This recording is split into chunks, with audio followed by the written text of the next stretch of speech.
Fala, colega! Beleza contigo? Hoje eu quero falar com você sobre como mudou a paternidade nos últimos tempos. Vamos juntos conversar? Bora lá? Seja bem-vindo aí ao Agora José. Vamos lá juntos viajar um pouquinho para trás e para frente para entender onde é que nós estamos e por que que você está assistindo esse conteúdo e por que que eu estou aqui gravando e falando sobre isso. Beleza? Vamos lá? Contar um lance curioso que eu venho observando aí nesses anos de trabalho com homens e homens de todas as idades e todos os tipos. É um efeito que eu chamo de efeito da ponte quebrada. Então deixa eu te contar como é que eu vejo, né, que é de forma geral, tá? Isso aqui não é seu caso, tá? Mas é o caso de todos os outros homens que eu conheço do mundo.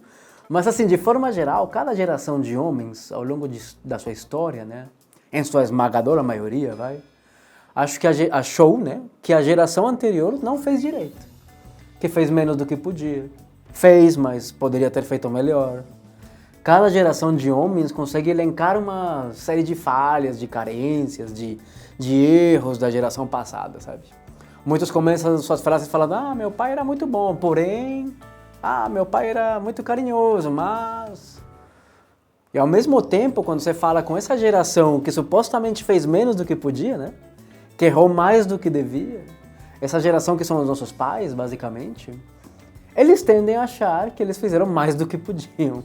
Que tentaram, que batalharam, que, né, foram lá e costumam falar que a geração nova, na verdade, que é mimada, que é mal acostumada, que é meio egoísta, que pouco sabe sobre os verdadeiros problemas da vida, né?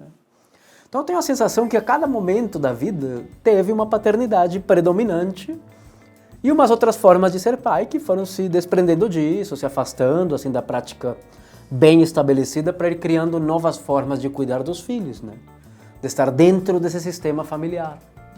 Então agora eu acho que cabe a nós entender, né, do que nós devemos nos desprender, deixar para trás, daquilo que existiu, que era mais forte no passado, mas que ainda existe firme e claro na prática da paternidade de hoje, e ao mesmo tempo, no meio desse dia a dia todo de cada um de vocês, ir vendo também o que você pode inventar, que pode funcionar como uma prática inspiradora para a paternidade do futuro. Tá fácil, né, mano? Então vamos lá. Vamos ver o que a gente pode fazer para não ser uma ponte quebrada, para realmente ser uma conexão entre aquilo que recebemos e aquilo que nós queremos dar. Para conectar aquilo que recebemos dos nossos pais e aquilo que vamos dar para os nossos filhos. Tipo, o pai que eu tive versus o pai que eu quero ser, sabe?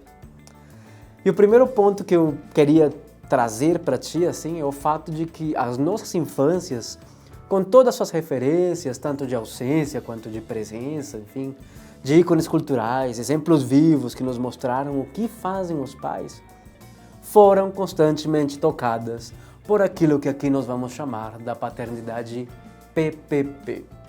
PPP, 3P. Proteção, né, primeiro P, procriação, segundo P, e provisão, que é o terceiro P. Esses P's da paternidade nos dizem que para ser pai de alguém é importante que esse pai tenha procriado essa pessoa. Nos diz que os nossos filhos são filhos do nosso sangue, da nossa genética. Se alguém ousasse falar que pai é quem cria na década de 30 na mesa da família, né, ia ser excomungado, literalmente.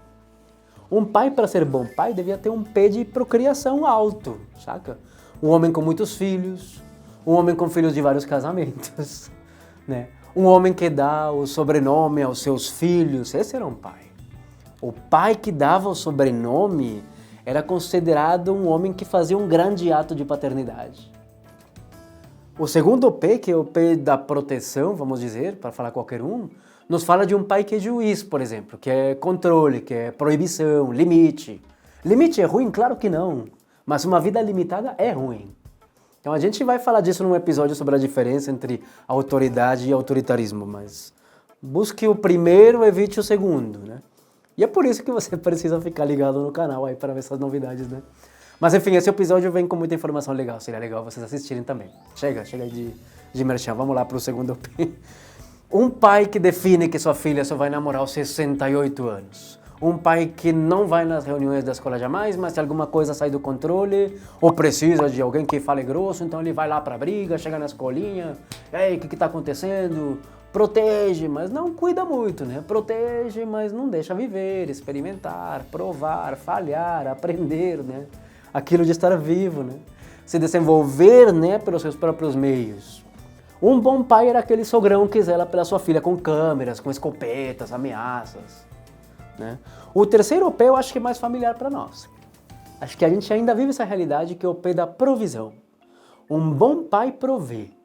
Você não via isso quando era mais novo? Você não falou isso aí, de repente? Você tem educação, você tem roupa, você tem um teto, o que mais que você quer?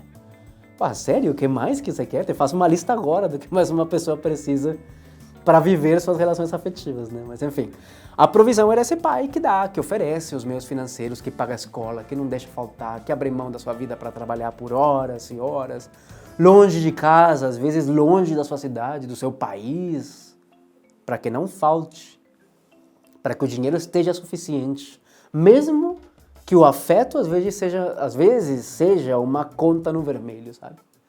Não sei, na minha prática clínica, por exemplo, ainda estou esperando o primeiro paciente que venha e diga, pô, eu queria que meu pai tivesse trabalhado um pouco mais para eu poder ter tido isto ou aquilo, em vez de brincar comigo, em vez de ficar comigo, em vez de me fazer sentir especial, né? Os afetos são capitais enormes para a construção de uma vida bem provida, saca? Mas enfim, vamos lá, calma lá, vamos por partes.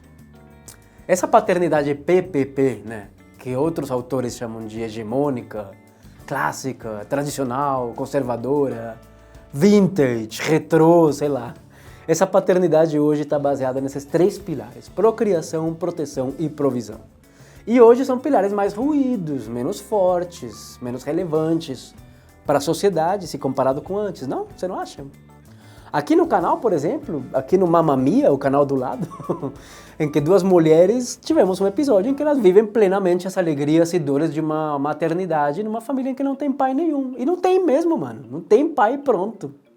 Nenhuma delas é pai, são duas mães. Saca isso?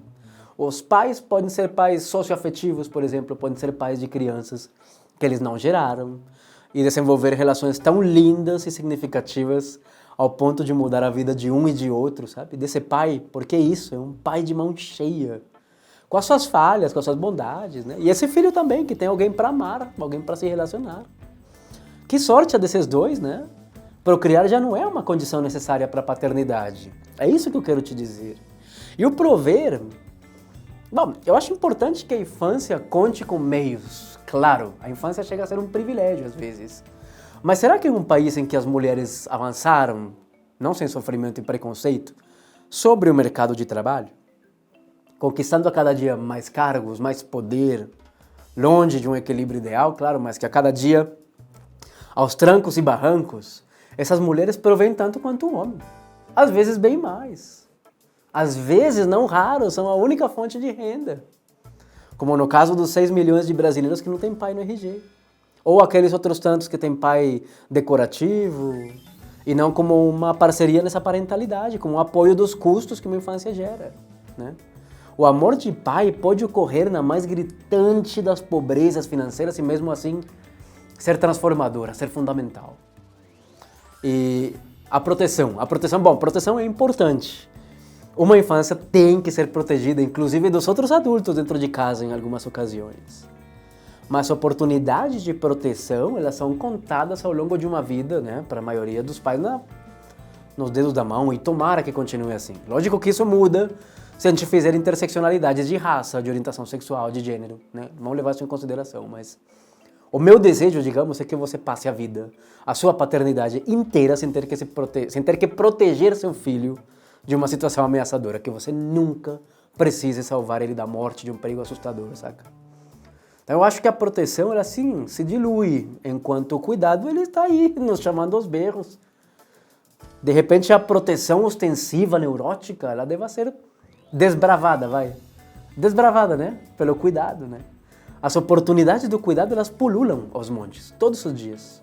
A cada café da manhã, a cada refeição, a cada lancheira, a cada raladinho no joelho, a cada banho, a cada toalha que tem que ser pendurada no varal, a cada uniforme lavado, cada meinha, enfim, cada escovação de dente, cada encontro com a pediatra, professor, professora, está aí, o cuidado está aí, todos os dias, né? Então, sei lá, para fechar, de repente, essa seja talvez a nossa principal oportunidade de a gente ser uma ponte, né? Entender que os determinantes da paternidade que nós recebemos estão baseados num esquema PPP, procriação, proteção e provisão. E de repente, vale a pena agradecer por aquilo que foi recebido, né? Selecionar o que foi importante, agradecer esse homem do seu tempo, que sei lá eu, que transformaram de repente para ele não era o mais simples e começar a gente a pensar no futuro, a ter o cuidado, por exemplo, como política central, a participação, a responsabilidade que seja eixo fundador, né, da crença que o amor de pai pode ser mais do dia a dia, do feijão com arroz, do simples, do corriqueiro, que é isso, afinal, que faz todo o sentido de ter um pai por perto, um pai como você. Eu acho, não sei, o que você acha? Deixa seu comentário aí. Deixa sugerir um tema pra gente, manda um salve, compartilha com os caras, né? Bom te ver por aqui no E Agora, José. Falou!